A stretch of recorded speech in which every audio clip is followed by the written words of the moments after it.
guys, we have a lot to cover, and I will tell you, just like if you came to this last year, I am certainly not going to teach you everything there is to learn about record keeping. I don't even know everything there is to learn about record keeping. I still have lots of questions and do lots of searching myself. So know that that is not going to be completely what happens here. So that being said, my name's Cari Gray. A lot of you I do know, and I am glad that you're here.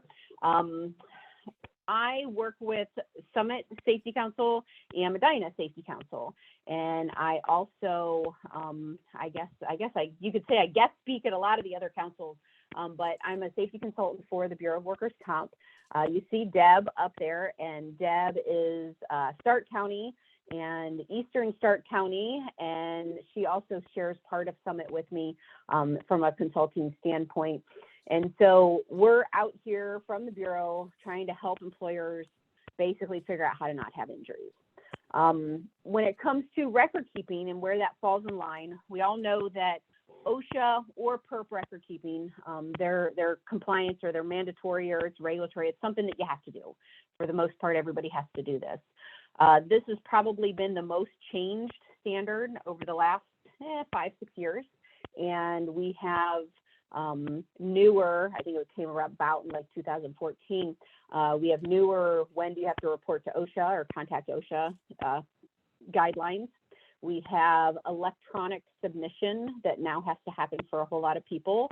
And then we just have the log itself, which has been around for many years and something that most people just have to keep internally and then provide it if needed. So we're going to talk about all three of those, but we're going to talk about it a little bit. I also, in addition to Deb, I have Caleb on here, and Caleb does, a little bit further south parts of Ohio, but Deb and Caleb are both going to help answer questions if there's a lot of questions in the chat. I kind of just want to do an overview today, and if you have questions or if afterwards you want to send me your logs and you want me to review them before you either submit them or you post them, know that they're supposed to be up tomorrow. So I know this is kind of at the end, but that's all right, because you should be doing your OSHA logs during the whole course of the year. And I'm sure that's what most of you guys are doing. You're not waiting until the last minute and trying to get them all done on January 31st. And if you are, then, oh my gosh, after you get this one done, then let's get our new one for 2022 and keep it going throughout the year as we're doing this. So we'll get there. So like I said, we're going to do an overview. We're not going to spend a ton of time. We're going to kind of go through quickly. When do you have to report to OSHA? We'll do that in a little bit. What goes on my log? How do I determine what goes on my log? What forms do I use? And then how do I submit electronically to OSHA and what that looks like? Many of you, and we're sitting at 51 right now, many of you have been in a full day or a half day class that I teach of this, or a couple of you probably have. And quite a few of you have been in the 2-hour seminar that I've had, and we used to do those when we were in person at the safety councils. We would do those every year and invite whoever wanted to come, and it would be in person. And usually we had some pretty good turnout in those. And then even more probably saw this version last year. And so, like I said, it's a refresher. I'm not going to teach you everything that there is to teach. I'm not even there. But I like to preface this of how I think about OSHA record keeping. Okay? For me, growing up in safety prior to working here at the Bureau, I was at General Electric, which most of you know, and you lived and died and breathed and continued on with life based on how your logs did. And so kind of have a different perspective of what I'm trying to accomplish with the logs.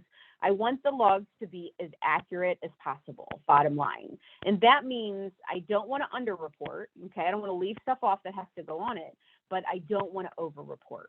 So a lot of times you end up in a situation, and I know Deb sees this a lot, and Caleb probably sees this too, where an employer will just say, you guys will just say, oh, I'm just going to put everything on there.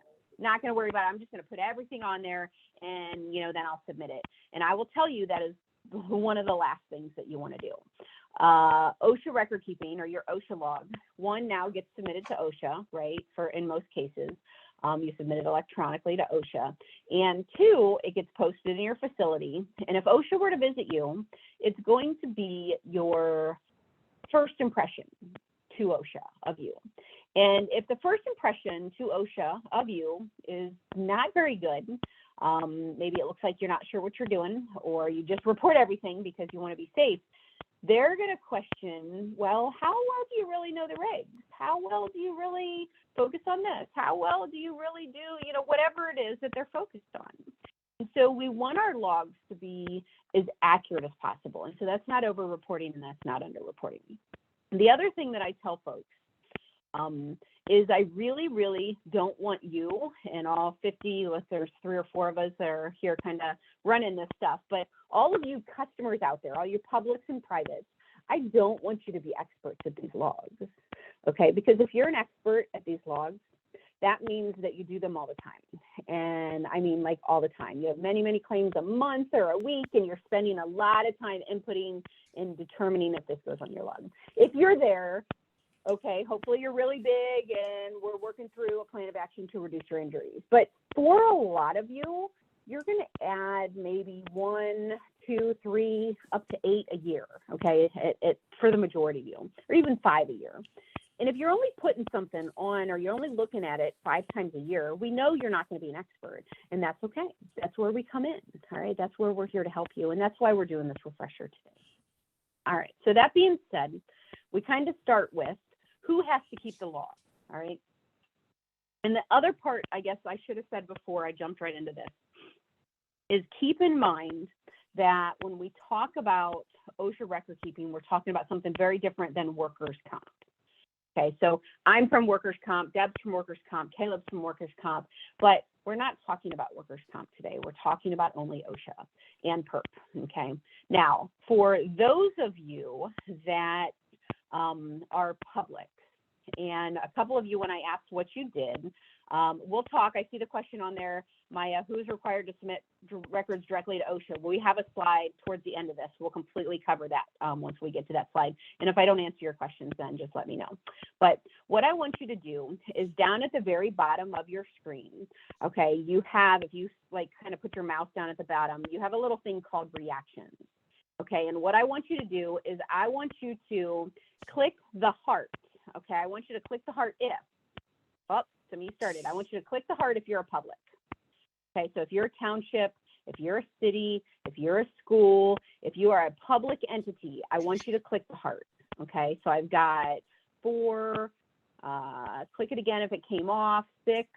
Okay, I saw it was as high as 6. So I'd say we're probably running about a 10 or 15% of you are public employers. Okay, so we'll deal with that one kind of just right out the gate. Right. So most of this time I'm going to be talking about OSHA, but for public employers and for you privates, if you didn't know this, it's kind of interesting.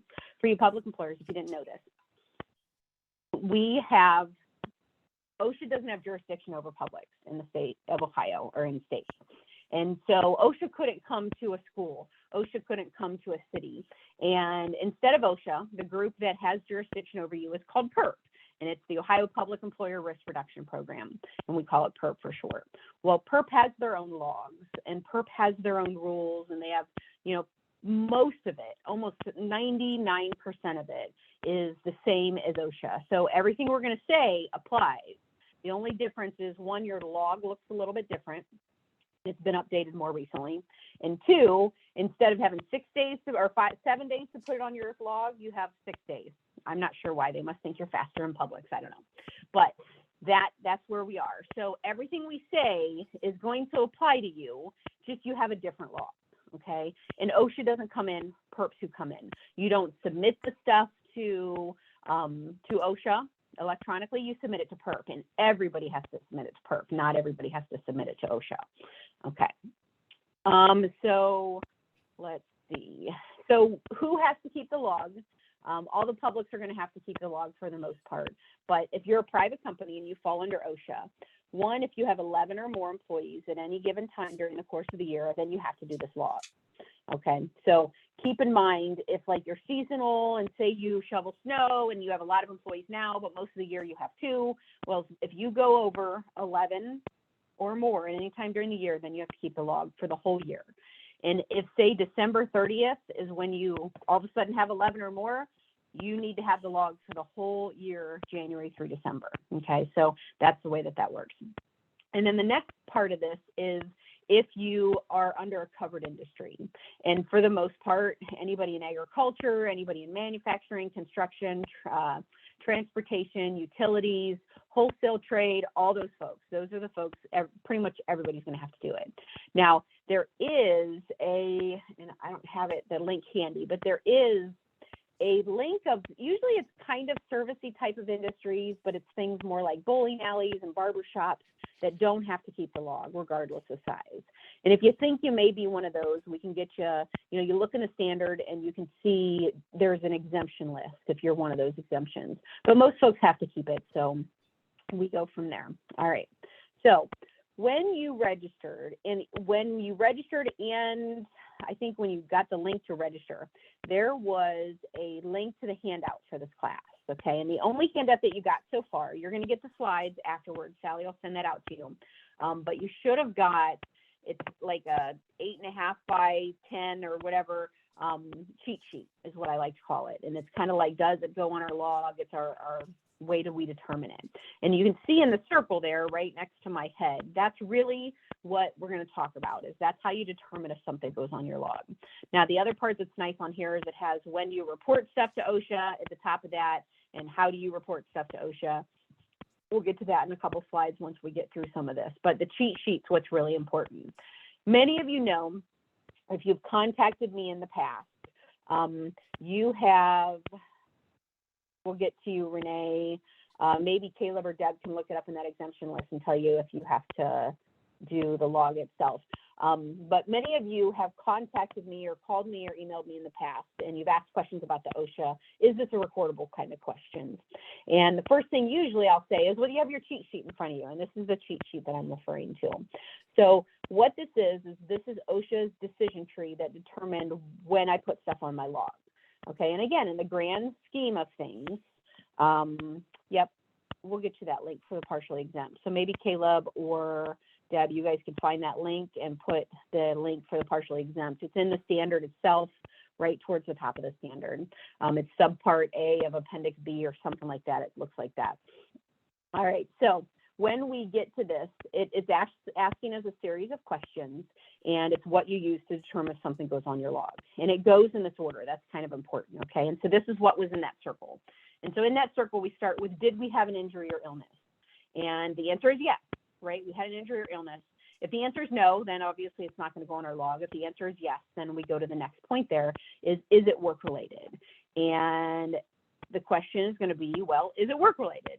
And there's some parts to work-related that, again, just overline, it happened in the work environment. It happened in other environments that you're there in relation to work. Okay, now there's a whole list of exceptions. And what's really nice about the cheat sheet that we gave you is it lists those exceptions that someone may be able to not put something on your log. Okay, but the thing that's really cool is, don't worry about the circle yet, but there by number 2, if it's an exception, if we'll use the exception of we were there as a member of the general public. So I know the zoo's on here, so we'll pick on them for a minute and we'll say, all right, if you work at the zoo and you get hurt while you're working at the zoo, it's obviously work related, right? But if you bring, say you have family members from out of town and you bring them to the zoo and you're just, going through the zoo just like a general member of the general public, okay, even if maybe you got to get in a little cheaper because you work there, it doesn't matter, all right? If you're going through the zoo as a member of the general public and you get hurt, then you don't have to record the injury. It's a no. You go down to the left there and we're done. It doesn't matter what the injury was. It doesn't matter what kind of treatment you got. It doesn't matter any of that. All right. So is it an injury? Is it work related? The other part that's really important to think about too is the very first line there on number 1, did the employee experience an injury? All right. If you have folks at your building, say you're the library or say you're the zoo or say you have public in your facility, say you're even a city or a township or a school, if they're not an employee, if they're a volunteer, if they're just there as a member of the general public, if they get hurt, it doesn't go in your OSHA log. because they're not your employees. Okay, so we said number one, we have an employee that has an injury. We say number two, it's work-related. Okay, so the answer would be yes. If we say yes, it's work-related, then we go to the next question of, is it a new case? All right, and when we say new case, we're talking about a case that, one, if it's not on a previous log, okay? So if, say, I hurt my knee, and I hurt my knee a year ago, and I re-injure my knee, and it's the same type of injury, and it's the same body part, and that body part or that injury hadn't completely healed, then I can actually tie it back to the previous log entry, which could have been the year before. Okay, so let me show you a couple things with that to keep in mind. One, that means, and it's kind of telling you this in a roundabout way, but one, if we have a case where they have an injury, that injury is only ever going to be on the year that the injury occurred, okay, the original injury occurred. So right now we're at that funny time of year where maybe somebody got hurt in December, and we've gotten a lot of questions about this one recently, and you always do in January. Maybe somebody got hurt in December, and the lost time or the restricted work or whatever the case is carried over into January or February or whatever. You only put that on the year the injury actually occurred, okay? So you never travel over and re-enter the injury or the incident itself, because then you're giving yourself two injuries. You only put it the year that it occurred. So this new part here, this number 3 here, if you can tie it back to an old injury, you can update it on the old injury. Thank you, Caleb. I see that you put the partially exempt industries in the chat there. So if you need that, go ahead and see that there. So if you have a new case and you can't, it's not somewhere else in the log that you can update, then we're looking at, so far we had an injury, so far it was work-related, so far it's a new case. We look at the next part of, does it meet the general recording criteria? And the general recording criteria, according to OSHA, means about 5 different things. So the general recording criteria, these are the things that after we determined it's work-related and it's a new case and we had the injury, these things go on your log. Okay, so it is obviously a fatality, a work-related death or fatality. Now, at this point, I always get questions, well, what if somebody had a heart attack? Okay, what do we do with that? And the answer, for one, when we talk about calling OSHA or contacting OSHA for a severe injury, when you have a work-related fatality, even if it's a heart attack, you call OSHA, okay? And we'll talk about that one in a minute. But if you have a work-related death, you're going to call OSHA, most likely, and you're going to put that on your log, okay? And when we look at the forms, you'll see how you enter that and put it on your log. The next part is, so if we have a work-related death, if we have days away from work, that's also a reason to enter it onto the log. If we have restrictions or job transfers, if we have medical treatment beyond first aid, and then we have a couple little other things that are in there, loss of consciousness and a significant injury or illness as diagnosed by a doctor. Okay, so just to kind of walk through these just a little bit, we'll look at them individually. Okay, so the fatality is kind of obvious. You have a fatality, it's work-related, it's going to go on your log and you're going to put it, mark it as a fatality or as a death. The next one that we could enter, though, would be a days away. And the definition around days away deals with 1 or more day off of work. Okay, and if you think about it, if you do anything with workers' comp, that's different than workers' comp, right? Workers' comp says, I think it's like 7 or 8 days, and then it becomes a lost time claim. We're not talking about that. We're talking about OSHA record keeping. And with OSHA record keeping, if you have 1 or more day off, then it's a lost time, okay, or a days away case per OSHA. Now, you don't include the day of the injury or the illness, okay? So if, say, I got hurt today and I went to the hospital and the doctor said, okay, you need to be off till Friday. So we're not going to count Monday, but we're going to count Tuesday, Wednesday, Thursday, and if I can come back Friday, then, we have 3 days. If I get hurt today and the doctor says that I can't come back till next Monday, then we have, not today, obviously, Tuesday, Wednesday, Thursday, Friday, Saturday, and Sunday. So now I have 6 days. Now, folks get really worried or really upset because, well, I wouldn't have worked Saturday or Sunday. Why should I have to count those days? Don't worry too much about it, okay? Don't get too upset about it, because when we have a case with even 1 day away, honestly, when we figure out injury rates and stuff, it's as bad as a case with 100 days away. So you want the count of your days to be as accurate as possible, but don't lose sleep about it. Don't get upset because you're counting days they may not have worked. Don't get upset because you're counting days they may have taken vacation or whatever. Okay, don't get too upset about it. Once you have one case or 1 day away, the damage is done. So just keep it as updated as possible in your log.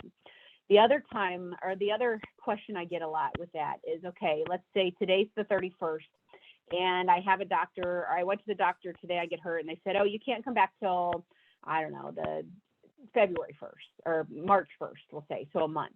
And then I go in a month and they say, oh no, you need to get surgery. You're going to be off for another 3 weeks or whatever it is. You keep the log updated as much as you can. It's a living document. It's going to change. You're going to have, different, you're going to have different entries and stuff's going to evolve, and you're going to have to keep it updated. So put what you know and then go back and update it. Don't just leave stuff blank. Put what you know and go back. So back to days away cases, we have to have 1 or more day away, and it's days away as described by a doctor. Okay, so that same case where I said, okay, I get hurt today and the doctor says I can come back Friday. It's different if I get hurt today and the doctor says I can come back tomorrow, but I'm sore, I'm tired, I think I'm going to take off till Friday, and I'll miss a couple days. That does not count as a day away because the doctor has to prescribe it as a day away. Now, on the flip side of that, if the doctor says, oh no, you can't return till Friday, and I'm like, yeah, no, I'm going to work tomorrow, that happens because the doctor said it was a day away, it's still a day away. So you have to go with what the doctor says. Now, don't think that you can't contact the doctor. This is not protected by HIPAA. Anything with workers' comp, we're not HIPAA here. You're party to the claim if you're the employer representative. You can contact the doctor and say, hey, I can give them light duty. I can give them return to work or restrictions or whatever it is. We can work with them and you can get this changed, and then you can go with whatever the most current is, with the most updated or recent information, okay? The other thing to keep in mind, we said don't count the day of the injury or illness. We count calendar days, like I said. We cap it at 180. So if somebody's off work 6 months or more, we put in 180 and we're done with it, okay? And we're not going to worry about it anymore on the log itself. So that's kind of a nice thing. Years ago, when they went to the 300, they switched to calendar days to count. They included that cap in there. I don't know if that was just the concession that they put in there with it to keep that one. And then we talked about days away as recommended by a doctor. So a lot of times we get questions on that. And if you have any questions, just let me know, or weird circumstances. But, that's how you determine if we have a case with a day away. All right. So restricted work is kind of the same thing. It's the 1 or more day. It is okay, no, good question. Cheryl just put on here, discuss how workers' comp dismissed or denied claims are to be recorded, please. Great question. So if you remember, I said workers' comp and OSHA record keeping, they really don't care about each other. They're a completely different set of rules. They're a completely different set of guidelines, just different things that you're looking at. So OSHA doesn't really care if the workers' comp claim got dismissed or denied or withdrawn or anything like that. Okay, OSHA really, truly only goes back to, did you have the injury? Is it work-related? Is it new? Does it meet the general reporting criteria? So I've had them go on both sides, okay? So I've had some that got to be a workers' comp claim, and I didn't put them on my log back when I kept the logs, okay? And let me give you an example there. I had a situation where an employee injured himself at home. I had witness statements. I had documentation from a doctor's visit that he went to over the weekend, and for whatever reason, the claim still got allowed. Okay, so it went through the workers' comp system and it got allowed and it went through that system, but I would not put it on my log because I did not feel it was work-related. And I always tell folks that if you're in that boat, okay, you want to be in a situation where you would be comfortable if OSHA compliance officer was sitting on the other side of the table from you, if you could say, yeah, no, that was not work-related and here's why. It's not just a he said, she said, or, oh, I think they're faking it, or, oh, blah, blah. I mean, you want to have enough, evidence to feel that you would have your case. You would be able to, and it doesn't matter if workers' comp denied it or allowed it or withdrew it or whatever they did. Okay, so you have to go through this logic. The other big difference is with OSHA and PERRP record keeping. If you're the one keeping the log, okay, and I'm sure that's a lot of you. If you're, is there ticks? Okay, hopefully, does that sound any better? I can maybe move my phone to the other side. I tap my thing a lot, so I don't know if it's a constant tick or if it's a loud tick, but hopefully maybe that's better. A metronome? No, I'm not doing that. All right. Okay, make sure everybody you have your computer muted, because maybe we're getting some feedback from somebody else. But let's see. I see one that's not muted. The constant tick, is that any better? Because I'm muting, making sure that people are muted. All right, so did that help? No. No still ticking. No, it's ticking still. Great, I love this. Okay, let's admit everybody here. There's still some people Cari, that are waiting to get admitted. Hey, Cari, try to see if Sally, if she unrecords it, if that stops it. Sally, do you want to stop recording? And then just record again. Okay, Sally, do you want to try that? I can pause it. It's still ticking? Yes, we're still hearing it. Okay, yeah. Then I don't think it has anything to do with the recording. No. Okay, let me try this. Here's my other option. Let's see if I can switch it over to computer audio. Okay, I'm gonna try. This is me being. I want to do computer audio. I'm gonna hang up. So Deb, you're taking over if it doesn't work. Yeah, right. All right, I see some yeses. Are we still hearing ticking? Yes. Are you still hearing ticking? Okay, all right. Let me try to connect with this little thing here and maybe that'll help. Let's try that. So hold on. That did it. That did it.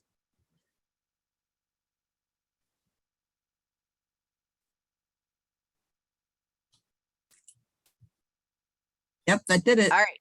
Hear me? Yep. Dag nabbit. Okay, that's fun. So I have this thing on my ear and I'm going to try to not knock it off. I don't promise that that'll happen, but I'll probably knock this off. Okay, so we sound better. It worked. Yay. Okay, I'm sorry. I apologize for that. I have never had a problem with my phone. Actually, usually the phone's way better than this. So it is what it is. Okay, so back to where we were. Hopefully you could hear what I was saying. You were just annoyed. And maybe that's what was keeping you awake. I don't know. But all right, so we talked about days away cases. If we look at restricted cases, some of the same stuff applies. So I guess, did I answer the question fully that we had earlier about workers' comp and if the claim got denied or disallowed or anything like that? Give me a yes or no in the chat if we answered all of that, because I got distracted by the camera thing. So give me a yes or no. We're good with that, or you still have more questions? Yes. Okay, great. All right. So we talked about days away, and let's talk about restricted. Like I said, some of that stuff's still the same. If it's one or more day restricted as prescribed by the doctor, then that's going to be a restricted case. You don't include the day of the injury or illness, just like I said. So for me today, if I went to the doctor and I could come back today with restrictions, if they said I'm restricted till Monday, then it's going to be Tuesday, Wednesday, Thursday, Friday, Saturday, Sunday, start back, on. So it'll be 6 days restricted. The biggest difference, or the thing to keep in mind with restriction, is you can actually get a physical paper from a doctor with a restriction and you actually not have a restricted case. Okay, so let me give you an example with that. Oh, somebody's calling on my phone now. See, that's what the other issue of not having that. Okay, so if, say, I go to the doctor and from my knee injury, and the doctor says, oh, Cari, you can't climb ladders. I'm going to say, okay, well, I don't climb ladders, so I don't have a restriction. All right, I'm gonna do walkthroughs at employers. I'm gonna do this stuff on the computer that I do normally. I'm gonna be able to drive. I'm gonna be able to do all the stuff that I can do because I don't normally climb ladders. And that would be something that is not a routine job function for me. So whenever you get a restriction from someone, you've got to look at routine job function, and that is the activities that they do once a week or more. And so if they climb ladders once a week or more, then yeah, that's going to be a restriction. But if they don't, it's not. So keep in mind, you can't just, take what the doctor says and say, oh, yep, nope, it's going to go in my log. It's a restriction not to, whatever. You got to look in it, look into it. You got to investigate it. You got to figure it out. If you get a restriction for an employee that says they can't lift 100 pounds or more, I hope you're not making your employees lift that much. I hope not. If so, we need to get you to talk to an ergonomist. But if they can't lift if they can't lift 100 pounds or more, well, hopefully they're not doing that. So it may not even be a restriction. So keep that one in mind. And if there's no restriction, there's no restricted case. Okay. And then we go to the next one. So remember, we said death, days away, restriction, or medical treatment beyond first aid. Now, if you look at your cheat sheet that you got, and I'll have Sally send it again in case you didn't get it. If you look at your cheat sheet says, what is first aid? The way to think about this the best is this standard. It's been about 15, 20 years since this standard initially came out, and this list has not changed. And what is defined as first aid has not changed, but we know medical treatment has changed a lot. So what OSHA did is they said, oh, we can't define medical treatment. We're going to give you this all-inclusive list of first aid. And if it's not on this list, it's medical treatment, period. No exceptions, no ifs, ands, or buts. If it's not on this list, it is medical treatment. Okay, and don't try to read through all these, just to go over a couple of them, the most common ones that I see, the most common things that are medical treatment that cause someone to get something to put on their log would be prescription medication. Okay, and I honestly, Deb's actually seen it. I could talk for an hour probably just on prescription medication. All right, but prescription medication is something that the doctor prescribes beyond over-the-counter strength. And they take it or they don't take it. It doesn't matter if the doctor issues it, a prescription typically. Now, sometimes the doctor will give you a prescription and say, take over-the-counter Advil or ibuprofen. That's not a prescription. Okay, they're not actually issuing a prescription. But if it's like some fancy cream that you can't just get over the counter, or if it's high doses of even ibuprofen, that can be a prescription. So prescription is one thing that often causes something to go on your log. The other one is non-rigid means of support, that letter F there. Non-rigid means of support is a splint. Okay, so honestly, and I don't have it anymore, but you could take 2 popsicle sticks and put it over your finger and tape it up, and that's a splint. Okay, versus like an ACE bandage. An ACE bandage would be medical treatment. So prescription medications, a splint, and wound closures, that would be medical treatment. So here it talks about wound coverings like Band-Aids, steri strips, things like that. That's wound coverings. Wound coverings are first aid. When you actually have to close a wound, stitches, staples, medical grade super glue, those things, those all become recordable. Okay, so this is the part that it kind of makes me the craziest, is because so far I've said, okay, if it is a death, if it is a days away, if it is a restriction, all those go on your log. Well, this one is if it is medical treatment, but because there's no medical definition of medical treatment, it's if it's first aid beyond medical treatment. So it's like yes, yes, no, and don't get confused by it. Okay, that's where if you have a question, ask. Definitely ask. You can always even just send an email. We'll work through and figure out your questions for you. So in a 30,000 foot view, that's really what we're talking about when we talk about, does it go on my log? Do we have to put it on a log? Did they have the injury? Is it work related? Is it a new case? Does it meet the general recording criteria, which is death, days away, restricted, medical treatment, or, some of the others? And that literally is, let's see, I've been going for about 30 minutes, plus we had some technical difficulties, and that's like 4 hours of a class that I just squished down into 30 minutes. Okay, so just keep that in mind in the back of your head. We're just kind of going over that bare minimum there. Now, if we are talking for OSHA, where do you find your logs? That's where you're going to find it for OSHA. I'm going to throw something in the chat, and this is for publics only. Remember, it's so funny because every time I teach this, especially if it's like a webinar or something virtual, you tune me in and out. And that's okay. I get it. I'd tune me in and out too. But you tune me in and out. And when I put a link in there, you're like, oh, I got to get that link. Don't get this link, or don't worry about this link unless you're public. Okay. Because this is for where they get their forms. All right. And then I'm going to share my screen and kind of show you how to navigate that. But we go to, that's for public employers. I just sent that link in there. If you're not a public employer, which is about 90% of you, then you're going to use this OSHA.gov site, and you're going to go to the A to Z index. And from there, you'll click on R for record keeping. And then there's 3 options. There's record keeping forms, and I think record keeping assistance.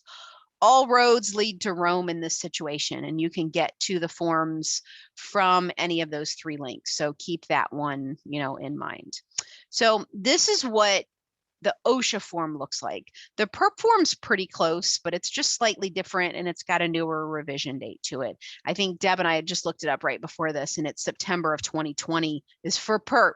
Everybody else is, if you use the Excel sheet, it's going to be January 2004. If you use the PDF, I want to say it's April 2004, but it's all updated 2004. Okay. And so this is what the log itself that you should be filling out. And this should be old hat for all of you. This is what you're, filling out. Now, I will tell you, a lot of you will send me your log, and I've gotten dozens of them already so far this season. And here's what I do. Okay. When I get this log, there's a couple things that I look at. One thing, I'm going to count how many cases there are. Say you have 5 cases. All right, keep it easy. You have 5 cases. Then I look down at the totals, page totals down at the bottom. I thought there was a way I could draw on the screen, but I don't think that I can.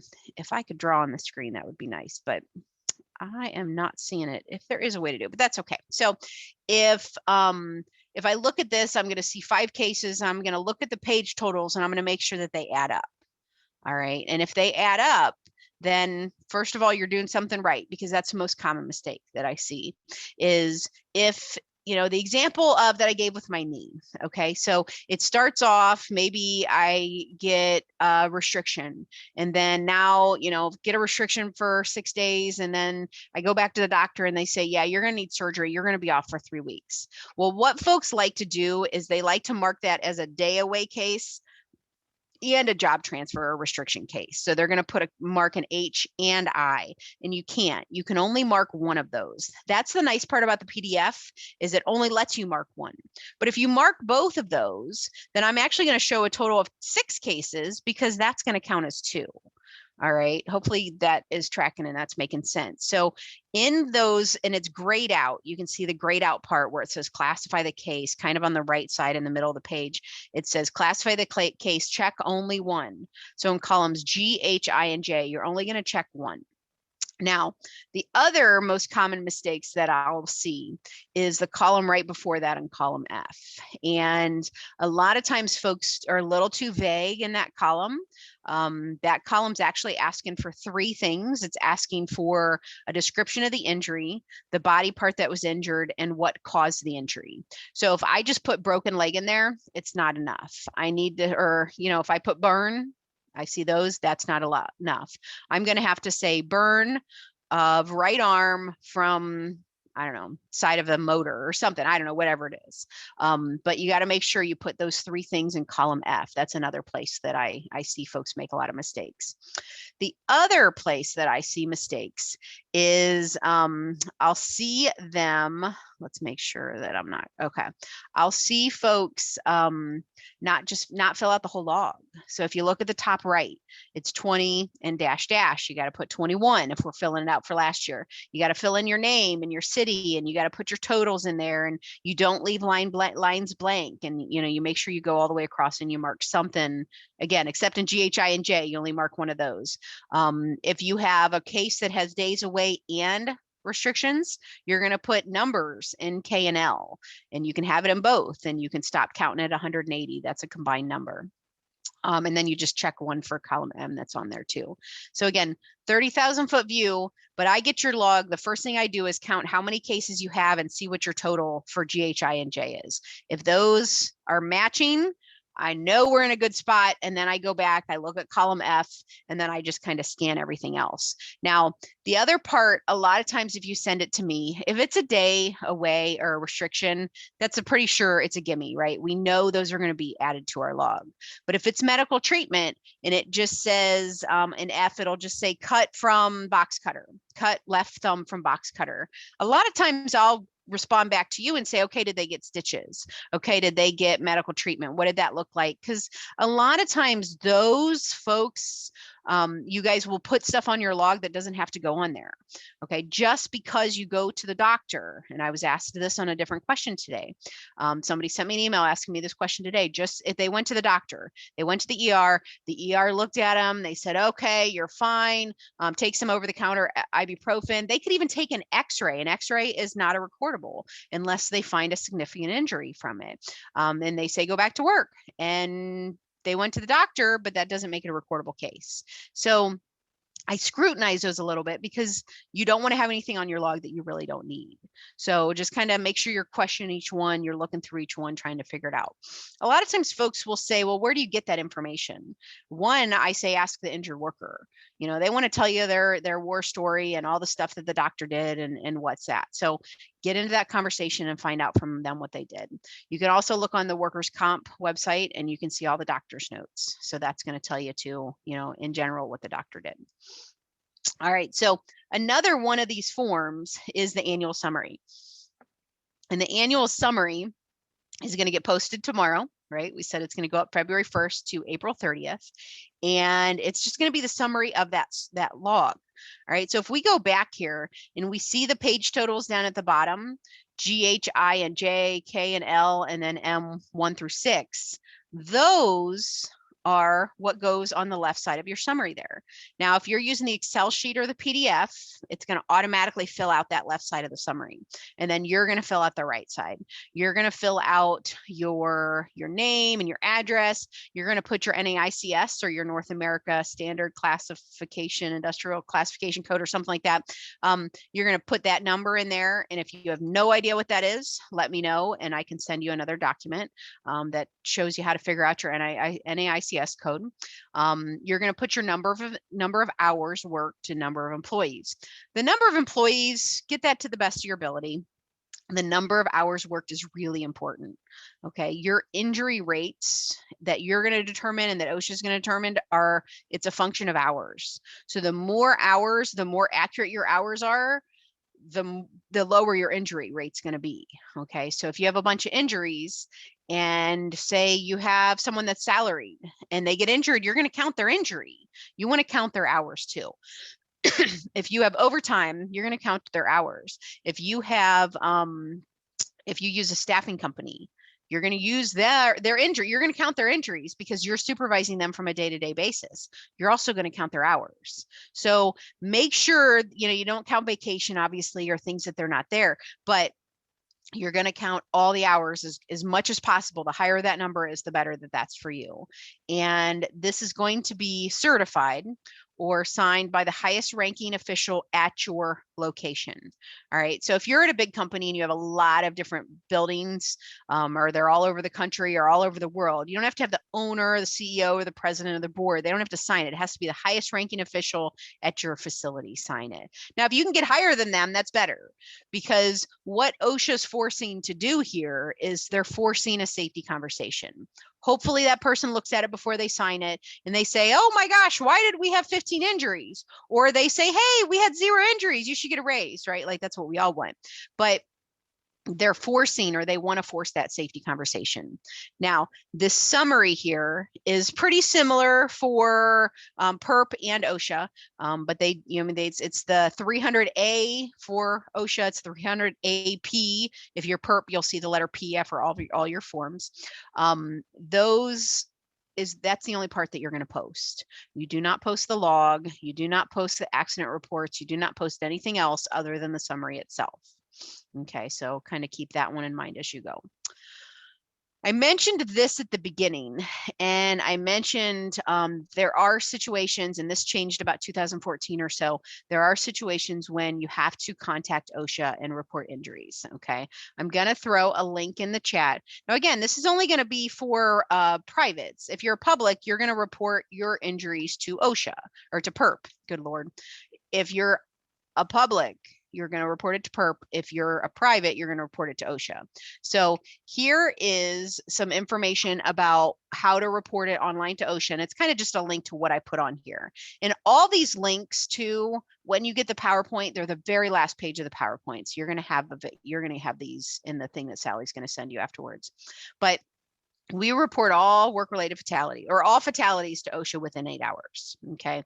We report inpatient hospitalization. So if you have one or more person get admitted for treatment to a hospital, we're gonna call OSHA or contact OSHA. If we have an amputation or if we have the physical loss of an eye, like we actually physically lose an eyeball, okay? So we have 24 hours to report those situations to OSHA. And I will tell you, just recently, I had a girl that contacted me because they had someone fall on their parking lot. They weren't exactly sure, you know, we kind of went through, well, is it your parking lot? Is it outside? Is it a sidewalk? Is it publicly? I mean, there's a whole million questions there. Okay. But they had somebody fall. They actually broke, I think their femur, or they broke something really bad, and they got admitted for treatment overnight, had to have surgery. They got admitted to the hospital, and she called me, do I got to call OSHA? And we worked through the situation, and I said, you know, I would call OSHA, and I won't tell you that unless I really think you need to. I would call OSHA, explain the circumstance, and OSHA actually got the information from them and closed the case right away, because they had to report it, but it was a slip and fall on ice, and the employer had done everything that they had to do to, you know, meet that standard or to try to prevent the injury and everything. So just know, just because you call OSHA for one of these doesn't mean they're coming out. Now, if you have an amputation because of a power press, or you have an amputation because of a lockout or machine guarding issue, they're coming out. Okay, so be ready for that one. If you have a loss of eye, more likely than not, they're coming out. Depending on the hospitalization, they may or may not. The fatality, I mentioned before, if you have a heart attack, if you have someone have a fatal heart attack at your facility, not at home, but at your facility, call OSHA. Call OSHA, call OSHA, call OSHA. Tell them what happened. They'll probably wait for the coroner's report, and then they'll close the case if it was like they had heart disease or underlying conditions or whatever. But that's the one situation that you probably are pretty sure it's not work related, but you still call OSHA anyways, just because that's, you know, that's the way that you should handle that one with OSHA. Question on, do I need to create different summaries for each location, even if it's the same company? And the answer is yes, and great question. So we have to keep a separate log for each physical establishment, okay? If we have, say, a company that has 4 physical establishments, and one is in Toledo, and one is in Cleveland, and 2 are in Columbus, unless the 2 are in Columbus are like basically right next to each other in the same facility, then we're going to have 4 logs. Okay. We're going to have 1 for each location, and we're going to have 4 summaries. Now, that can be a pain in the butt, I know, especially when we talk about PERRP and we talk about publics. I know some schools that have, or some counties, heck, that have like 90 buildings. Okay. So PERRP asks for 1 report. Okay, if you're a county, there's 4 different reports that could get reported. Most of the time, you don't have to worry about that. But if you're a school, you're sending 1 report to PERRP, and that's it. All right, so technically, yes, you're supposed to have 1 for each physical location, but I would always tell folks, okay, if you have 90 buildings, just make sure on your master that you list what building it is as part of the location. So it could be easily sorted if PERRP were to ask for that to be separated. But they're going to tell you, yeah, you need 1 for each building. The nice part with an Excel document is you can build tabs in there, and you could put 1 for each building. I mean, if you've only got 10 buildings, then yeah, that's not too bad. But if you have 90, you're going to want to shoot me after I tell you that part. So hopefully that answers that question, Maya. That's good. when you have to contact OSHA about one of these injuries, I always tell folks that you want to call your local area office. Okay, you do have options. You can call the nationwide hotline 321 OSHA. You can do it online. I do not like the online reporting function just because it seems very impersonal. I tell folks, look at the online reporting function because those are the questions that OSHA has to get answered, but then call your local office. For most of you here, that's going to be the Cleveland office. Some of you, depending on if we have many south, it may be the Columbus office. Call the office, talk to them, have all that stuff ready. Make sure you do it within the time report. You are, especially in those situations like with the girl and the fallen and the broken leg and stuff, that got closed immediately. And, you know, they were able to tell them everything that they did. If they didn't, they were probably going to open an investigation and have to go back and forth. And it's a lot more difficult. So just call, and OSHA wants to hear that you care about your employees. Hopefully you do, right? OSHA wants to hear, here's what we've done, and you're a little bit of a mess about it. And, you know, here's what we're doing and here's how we're preventing it. And sometimes that can save you. I would rather you put your energy into preventing the injury from happening than having to deal with all the OSHA stuff. So, and I'm sure you would too. So that's kind of the best way to handle that, in my opinion. All right, hitting the home stretch here. I know at the beginning, someone had asked a question about the online submission. So PERRP. If you're PERRP, everybody in PERRP has to submit it, and tomorrow is your deadline. All right. Now, if you're not going to hit it by tomorrow, hit it as soon as you can afterwards. Okay. Believe it or not, a lot of public employers don't even submit it to PERRP, and then they get a postcard, or then they start contacting you and whatever.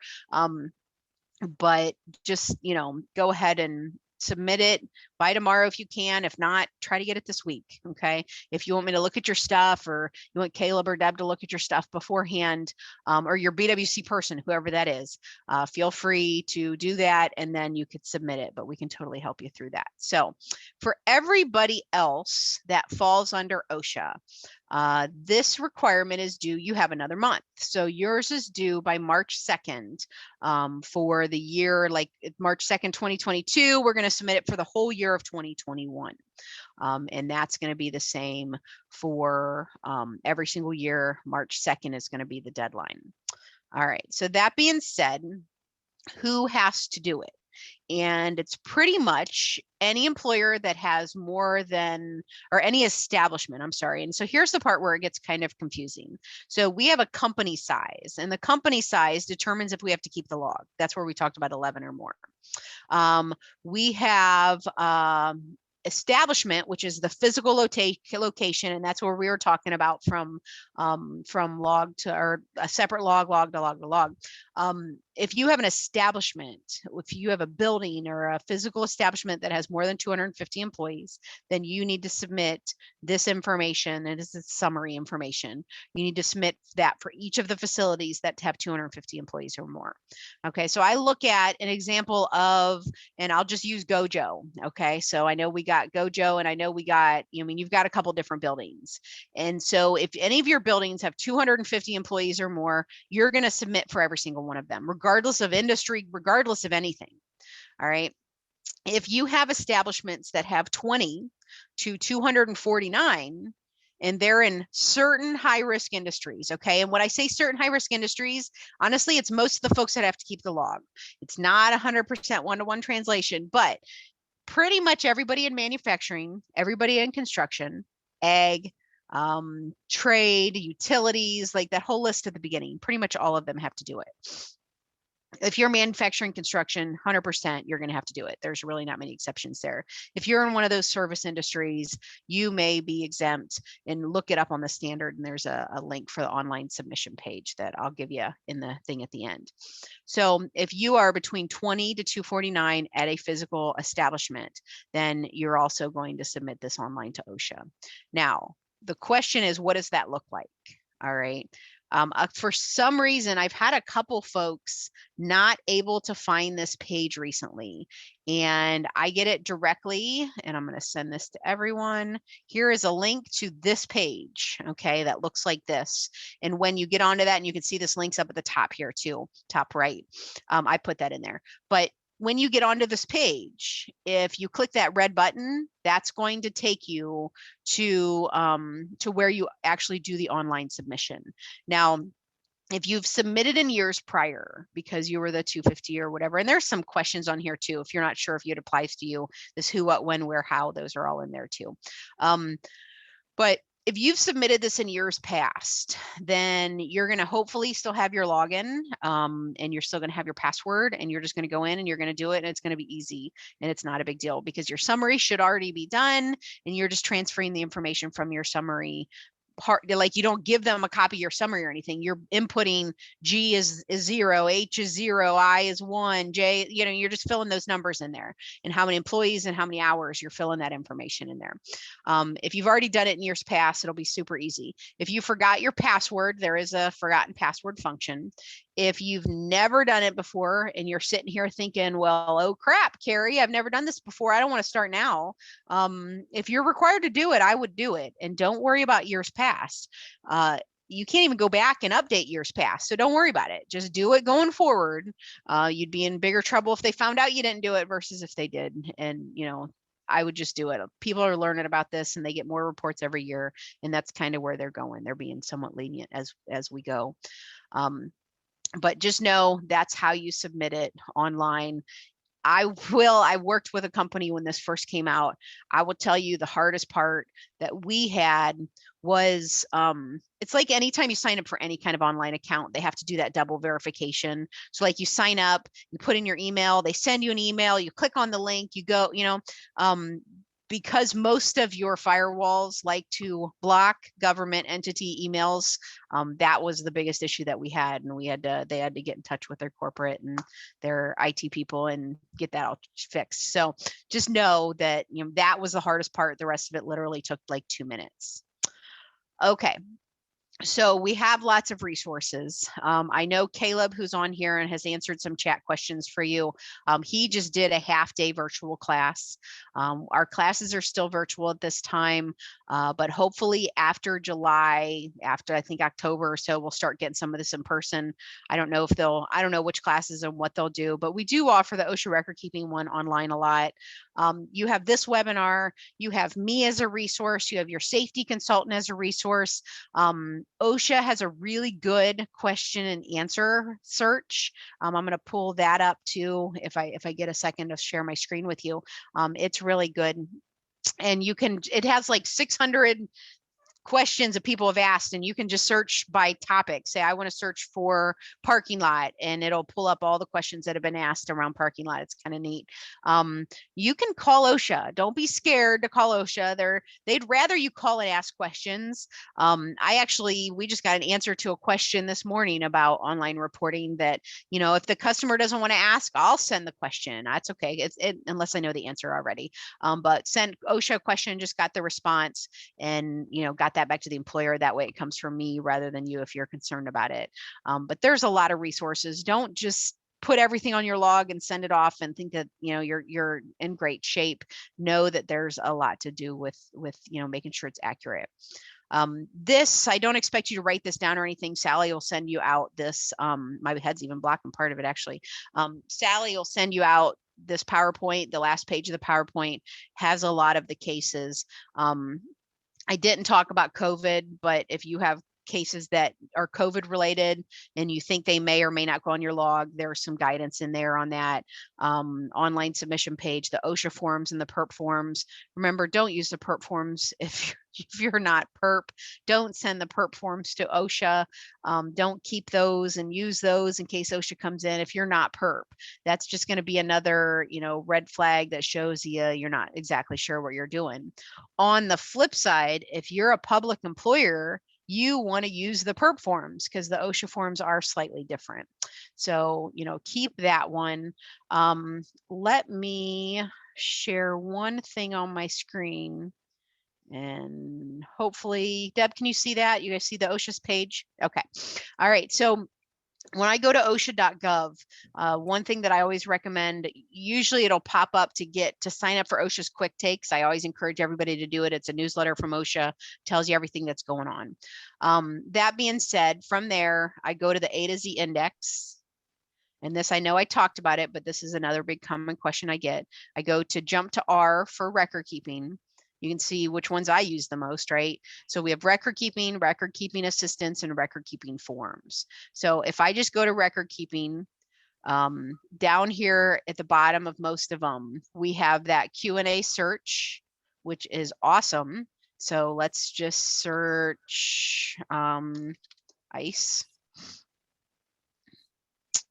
And we have 118 questions, but it's also using, you know, ICE as a word. So let's say parking lot. That'll be easier. So if we search for parking lot, there's 23 responses. You can go through and read those to try to determine what should be or could be on there. So the other part is, let me go back someday. And here is the severe injury reporting. That's that report to OSHA in 8 hours or 24 hours. That gives you the information. It tells you how to report. It tells you how to find your local area office.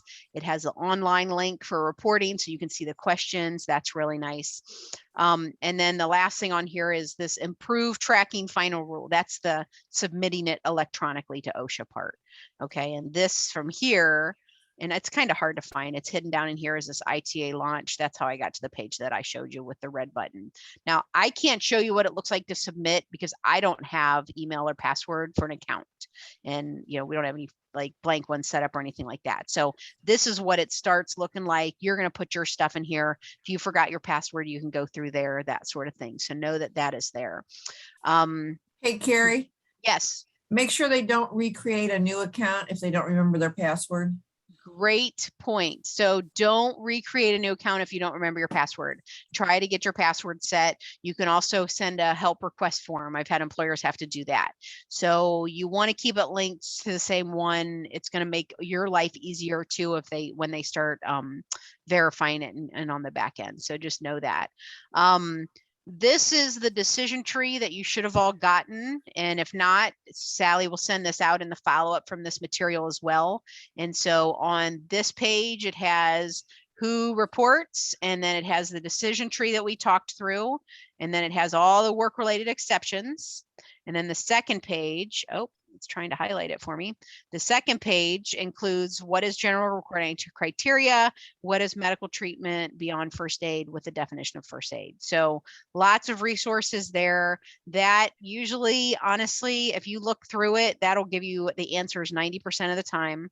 And then the last thing that is linked there is this is, in case you didn't know, PERRP, they are under the BWC umbrella financially. So they're on our website. So the link for that one is our website. This is their record keeping. Sometimes this is kind of hard to find too, but you can get the forms with instructions. You can get the Excel form, the PDF form, and videos. And here's where you would submit it as well. So where is it? Click here. No, wait, click here to learn more about submission. It's on here somewhere. So you submit that. And again, that one's due sooner than everybody else. So you guys are leading the curve for that. So I don't know if you guys have any questions. I do want to throw, let me stop sharing this and then we'll pull it up here. Cari, Yep. on the OSHA website, on the home page, if they look under take action, it has the 2021 reporting link on there. Oh, perfect. Okay. That's where I found it on the homepage. So I just put that in the chat. Perfect. All right. I threw my email in there. If anybody, and you guys can turn your cameras on now if you want, because I'm done with the presentation part. If you're able to, but if you have a camera, that would be nice. And I'm not looking at little black boxes and just me and Deb. That's nice. Hi, Claudia. Thank you for listening. I love it. All right. So my email's there. If you want me to look over your logs, we can do that. have a question. Questions. If someone gets hurt, then quits the next day, do you count 1 day away from work then? Okay. So yes, you have to count at least 1 day because the doctor, you can't You have to count at least one day because that's what's going to make the recordable, right? But if they leave work for reasons unrelated to the injury, then you can stop counting days. So if they leave because they failed a drug test, that's related and you got to keep counting. But if, say, they got another job and they were leaving anyways, then you can stop counting it. So yeah, you got to count the one and not the other. So good stuff. And please ask questions, put them in there. You can even unmute if you have to. Other than that, though, I will have Sally send out this stuff. And if you don't have any specific questions, don't feel like you have to stay. So I appreciate your time. And like I said, I tried to keep it short and to the point. I love record keeping and I could talk about it for about a week and a half. I don't think you want to hear that. So know that that's something that I could do though. So I like to ask to answer all the questions. So yeah, stick around if you have questions, send me the logs. I put my email in there. If you want me to review it or if you want to talk offline, you can reach out to Caleb or to Deb as well. And I love that y'all here. Hi, Heather.